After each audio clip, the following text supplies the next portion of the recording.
السلام علیکم سامعین، 2 الثانی ہے، 6 جنوری ہے۔ خبر کا عنوان ہے مولانا یحییٰ بھام کا انتقال۔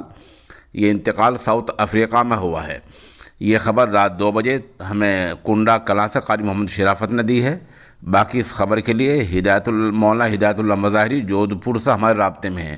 وہ بتا رہے ہیں کہ ان کے ادارے جامعہ صدیقیہ للبنات میں ایصال ثواب کیا گیا ہے۔ پسماندگان کے لیے صبر جمیل اور مرحوم کے لیے دعائے مغفرت کی گئی ہے۔ ساتھ ہی مولانا ہدایت اللہ مظاہری بتا رہے ہیں کہ مولانا یحییٰ بھام کے جو آباء و اجداد وہ اصل گجرات کے رہنے والے تھے، پھر وہ ساؤتھ افریقہ میں جا کر رہنے لگے تھے۔ ساؤتھ افریقہ میں مولانا یحییٰ بھام مدارس اسلامیہ کے بڑے معاون تھے، سہرا تھے، مسیحا تھے، وہ جمعیت علماء ہند سے وابستہ تھے، عالم بعمل تھے۔